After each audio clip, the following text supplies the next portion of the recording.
The Art of Disciplined Poker, Mastering the Mind and the Game. Chapter 1. The Philosophy of Selective Engagement, an Overview of Strategic Discipline. In the realm of poker, where chaos masquerades as opportunity and every hand tempts with the allure of potential glory, true mastery emerges not from relentless action, but from the quiet power of restraint. Consider the game as a battlefield of the mind. The victors are those who conserve their forces, striking only when the odds align in their favor. This philosophy underscores the importance of focusing on fewer, higher quality decisions. Discipline triumphs over constant motion. It's the seasoned player who understands that inaction is often the most potent move. Position, that subtle yet persistent advantage, allows one to act last, gathering invaluable intelligence from opponents' behaviors before committing. It's akin to a chess grandmaster who waits for the opponent's opening to reveal weaknesses. Folding, far from a passive surrender, is reframed here as an active skill, a form of self-care that safeguards your chips and mental acuity. Pot control emerges as the art of risk management, ensuring the pot size mirrors your hand's true strength, preserving leverage for future skirmishes. Finally, emotional neutrality, bolstered by routines like mindful breathing, short breaks, and reflective journaling, shields against the insidious tilt that erodes long-term performance. To internalize this, envision your poker journey as a marathon, not a sprint. Each decision drains cognitive resources. By prioritizing quality over quantity, you build a fortress of sustained excellence. This overview sets the stage. Now, let us delve deeper into the mechanics of preflop selection, where the foundation of victory is laid before a single card hits the felt. Chapter 2. The Gatekeeper's Vigil. Fewer decisions through preflop selection. Elite players transform poker from a game of endless dilemmas into one of streamlined precision by eliminating superfluous choices long before the community cards appear. This begins with the cultivation of routines and habits that act as filters, sieving out troublesome spots that could ensnare the unwary. Imagine your mind as a finite reservoir of attention. Every marginal decision siphons from it, leaving less for the moments that truly matter. Of the 1,326 possible two-card starting combinations in Texas Hold'em, only 6 are the coveted pocket aces, and pocket pairs materialize a mere 5.9% of the time. By narrowing your pre-flop ranges, perhaps adhering to a chart that dictates raises only with premium hands like suited connectors above a certain rank or pairs above 7s, you protect this mental energy. Folding marginal hands isn't mere avoidance, it's a disciplined, assertive choice that averts attention-draining, high-variance scenarios. For instance, limping in with a hand like Jack-10 offsuit from early position might seem innocuous, but it often leads to bloated pots where you're outdrawn or forced into uncomfortable bluffs. Default strategies, calibrated to your position, stack depth, and card strength, dispel confusion and liberate cognitive bandwidth. From the button, you might open raise 30-40% of hands, exploiting late position. From under the gun, tighten to 10-15%. This frees you to observe opponents, their betting patterns, physical tells, or timing, crafting more consistent post-flop lines. Trust in this process accrues over thousands of folds. It mitigates tilt by normalizing losses as statistical inevitabilities, curtails mistake rates by avoiding overcommitment, and forges a sustained edge.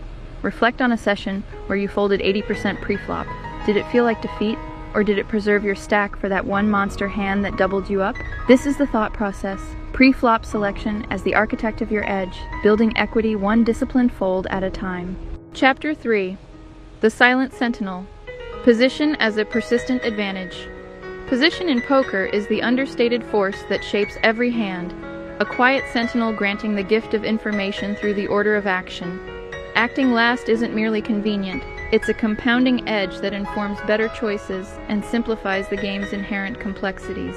To think like a master, position is your reconnaissance scout, revealing the terrain before you advance. In early position, seats immediately after the blinds, you act first, blind to others' intentions, demanding a tighter pre-flop range to compensate for this informational deficit. A hand like ace-queen might shine here, but weaker suited aces invite post-flop peril, where you're forced to navigate without clues. Conversely, late position, particularly the dealer button or cutoff, empowers you to react. Observe checks for weakness, bets for strength, then decide, fold to aggression, call for pot odds, or raise to seize control. This advantage eases risk management profoundly. From late position, you can fold to unexpected raises without blind commitments, avoiding traps that early players fall into. It facilitates pot control, letting you dictate the pace. A small continuation bet on a dry board, or a check raise on a draw-heavy one. Over hundreds or thousands of hands, this compounds. Track your win rates by seat, and you'll see the button and cutoff consistently outperform, turning marginal hands profitable through superior information. The thought process here is evolutionary. Position reduces costly errors by providing data points. Ask yourself pre-hand, what do I gain by acting last? In a multi-way pot, it might mean extracting value from draws. In heads-up, bluffing with precision. Marginal spots become playable late, where early they'd bleed chips. Master this, and position becomes your invisible ally, turning the table's geometry into a weapon of quiet dominance. Chapter 4. The Warrior's Retreat. Folding as an act of strength. Folding is not defeat. It's a strategic retreat that preserves resources for battles worth fighting, fundamentally reshaping your decision-making paradigm. In the heat of play, releasing a hand feels like concession, but reframe it. Folding is strength manifested, a deliberate exit before chips cascade into the abyss. By letting go of marginal holdings, say middle pair on a coordinated board, you safeguard your stack and uphold decision quality. Data bears this. Disciplined folders exhibit stronger long-term results as they evade variance spikes that erode weaker players. Position influences this calculus.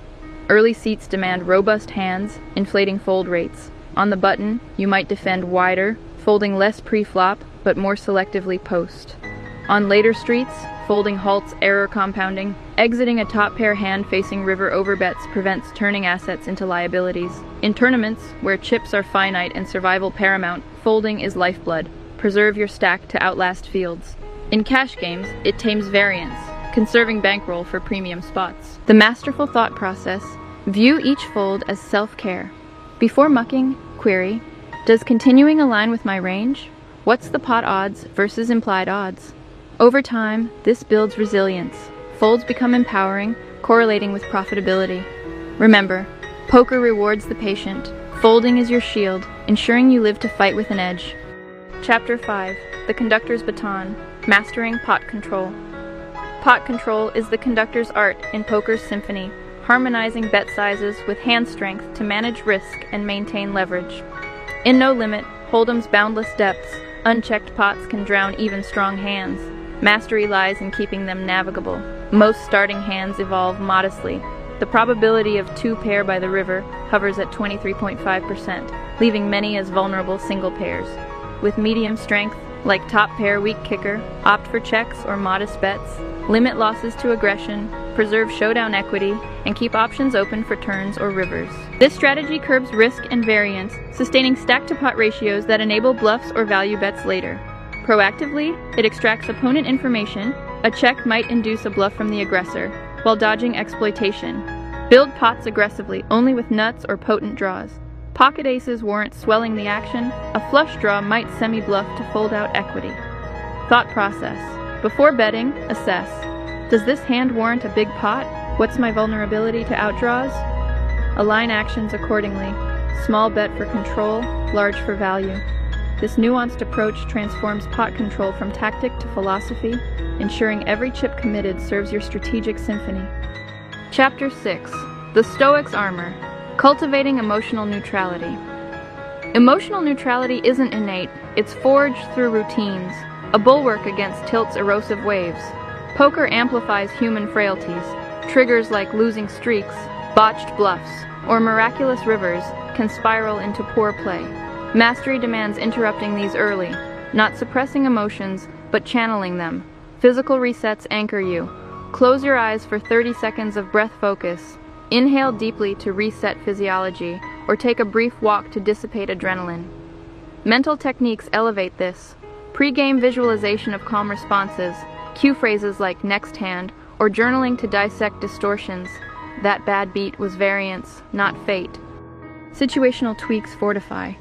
Rules like mandatory breaks, post big loss, or quitting when fatigued protect judgment. End sessions early if tilt looms. Better a short win than a prolonged loss. The thought process. Neutrality automates with practice. Post-trigger, pause. What's the emotion? How does it skew decisions? Reframe. This is temporary, process over outcome. Over time, this sustains performance, turning emotional storms into navigable breezes, ensuring your game endures as a testament to stoic discipline. Chapter 7. The Ironclad Fold. When the strongest hand demands the greatest discipline. True mastery reveals itself not when you hold the nuts and push chips forward, but in the moments when your hand feels unbreakable, yet the math and the board scream otherwise. The strong fold is the ultimate test of poker maturity, surrendering a hand that once dominated but has become a liability. This is not weakness, it is the highest form of self-respect. It preserves your stack, your focus, and your long-term edge when emotion would otherwise force you deeper into quicksand. Consider a classic scenario. You open-raise pocket kings from middle position. The cutoff 3 bets, the button calls, and the flop comes ace-high with 2 suited cards. Your once monster pair is now crushed by any ace, any flush draw, any straight draw. The pot is large, your ego is louder, yet folding here is the power move. Why? Because continuing turns a 70% equity pre-flop favorite into a 25% underdog post-flop. Every additional chip committed is no longer an investment, it is a donation. The thought process for a strong fold is deliberate and layered. 1. Reevaluate range versus range. What hands would villain 3-bet? Aces, ace-king, ace-queen, pockets kings plus, some suited connectors. How many of those beat you now? 2. Calculate pot odds versus equity. If you must call 2,000 to win 8,000, you need 20% equity. If your hand has only 18%, the fold is automatic, no matter how beautiful your cards looked pre-flop. 3. Consider implied odds and reverse implied odds. Will villain pay you off when you improve? Or will you lose even more when you hit your set against their straight? 4. Protect future decisions. Folding now keeps your mental stack intact for the next 200 hands. Chasing here tilts you and leaks chips for hours. Strong folds happen on every street. On the turn, when a flush card arrives and villain bombs 75% pot, your top pair top kicker becomes a bluff catcher at best. On the river, facing an all-in after a scary card, you fold your set because the villain's line represents only the nuts. Each time you execute this, you feel a quiet surge of power, the knowledge that you refuse to be owned by your own cards. Over a career, these folds are the invisible profit. They prevent the catastrophic downswings that bury lesser players. Discipline here is not sacrifice, it is sovereignty. Chapter 8. The Curator's Eye. Hand selection as sacred craft.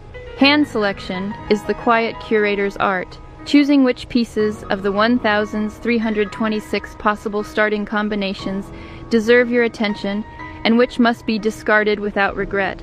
This is not arbitrary. It is a living, breathing system shaped by position, stack depth, table texture, and your image. Elite players treat every pre-flop decision as a portrait. Only the strongest compositions survive the frame. Begin with the hierarchy of value. Premium monsters, aces to pocket 10, ace-king suited, ace-queen suited, ace-king off. Always played aggressively for value. Playable speculative hands, suited connectors, 9, 8 suited plus, suited aces, ace-5 suited to ace-2 suited, pocket pairs 2 to pocket 9. Selected only when position and implied odds justify the risk. Trash, offsuit rags, weak suited hands. Banished instantly. Now layer the variables. From early position, a UTG, your range contracts to roughly 12 to 15% of hands, aces to 7, ace-king suited to ace-9 suited, king-queen suited, ace-king off to ace-queen off. Why? You act first for the entire hand, you must survive multi-way pots and blind aggression. From the cutoff, the range expands to post deuces to 28% because you steal the blinds more often and control post-flop action. Add suited connectors down to 6-5 suited, more pocket pairs, and weaker aces like ace-jack off. On the button, the range swells to 40 to 50%. You can defend wider, see flops in position, and apply pressure with air. Here, even 7, 6 suited, and ace-deuce suited become profitable because your post-flop edge multiplies. The thought process before every hand is surgical. Given my exact seat, the players behind me, their tendencies, and my stack, deep, short, or average, does this hand have positive expected value if I play it optimally? If the answer is maybe, the answer is fold. Marginal hands are the silent killers of win rates. A disciplined player might play only 18% of hands overall across a session, yet win more than the player who sees 35% because every hand they play carries an edge. Post-flop selection follows the same curator's eye. You continuation bet only when your range hits the board better than villains. You check back medium-strength hands on dry boards to realize equity cheaply. You never chase draws unless the price is right, and your implied odds exceed the raw equity deficit. This curation turns poker from gambling into architecture. Every selected hand becomes a pillar supporting your entire session. Chapter 9. The Commander's Strike, Power Moves that Bend the Table. Power moves are the moments when you stop reacting and start dictating to the check raise, the overbet, the delayed bluff, the squeeze, the light 4-bet. These are not reckless aggression. They are calculated dominance rooted in range advantage, position, and psychological pressure. Executed correctly, they print money and induce mistakes for years. The most elegant power move is the check raise on the flop with a strong draw or disguised value. You check your flush draw or set to an early position raiser who c-bets 60% pot. Your raise sizes the pot perfectly, folds out their overcards and weak pairs, and builds a massive pot when you are ahead. The thought process: my range here is polarized to nuts or semi-bluffs. Villain's c-bet range is capped. I have fold equity plus equity when called. Another lethal weapon is the turnover bet. The board is Jack of Heart, 8 of Spade, 3 of Diamond, 2 of Club. You flopped second pair, checked back, and now the turn bricks. You overbet 120% pot. Why? Because your range contains all the straights and sets villain does not, and their medium pairs cannot call profitably. The overbet tells a story. I have it. Most players fold, surrendering the pot they were ready to contest. The squeeze play, 3-betting after an open and a call, is pure positional power. Button opens, small blind calls, you 3-bet from the big blind with ace-5 suited or 9-8 suited. You isolate the original raiser, deny the caller odds, and take the initiative with position. The math is merciless. You risk little to win the dead money, plus force folds from 60 to 70% of their combined ranges. Power moves require 3 prerequisites. 1. Clear range advantage. Your range beats theirs on this texture. 2. Position or acting last on the next street. 3. Opponent profiling. Target players who fold too much or call too wide. When these align, the commander strikes without hesitation. The table feels the shift. Passive players tighten. Aggressive ones hesitate. You have become the architect of the hand, not its victim. Chapter 10. The Cartographer's Map. Calculating and exploiting hand ranges by position. Range calculation is the cartographer's highest art to drawing invisible maps of what each opponent can possibly hold, then navigating those maps with precision. Every action to raise, call, check, bet to narrows the map until you know exactly which streets to attack and which to abandon. Start pre-flop with position-based default ranges. These are living documents you adjust per player. The mathematical thought process on every street: 1. Assign pre-flop range, use combinatorics, 4 suits X combinations. 2. Remove hands that would have acted differently. Aces would have 4-bet pre-flop. 3. Remove hands that cannot continue on this board. 9, 8 off misses. King 7, 2, rainbow completely. 4. Weight the remaining range by how often they bet, check, raise in this spot. Your observations or population stats. Example calculation on the river. Villain opens button, 45% range. You call from big blind. Board is aces of spade, king of heart, 8 of diamond, king 2 of heart. Villain bets 75% pot. Their value range is now aces, ace king, ace 8 suited, king 8 suited, 3 deuce suited, bluffs. Their bluffs are missed draws and floats. You hold ace queen suited. Your equity against their polarized range is to 42%. Pot odds require 32% to call. You call profitably. If the same villain overbets 150% pot, their range polarizes further to nuts only to fold becomes correct. Advanced exploit. Track frequency. If a player continuation bets 85% of the time from cutoff, population average 65%, their c-bet range is wider and weaker. You raise lighter, float more, and extract value thinner. Conversely, a net who c-bets 40% only has value. Fold your medium strength mercilessly. Master this mapping and every decision becomes a guided expedition across known territory. You no longer guess, you navigate. The ranges become your compass, your shield, and your sword to all at once. The game slows down, the edges sharpen, and the quiet advantage compounds into an unstoppable force. This is the discipline that separates the good from the immortal. Continue the journey with this map in hand, and the table will bend to your will.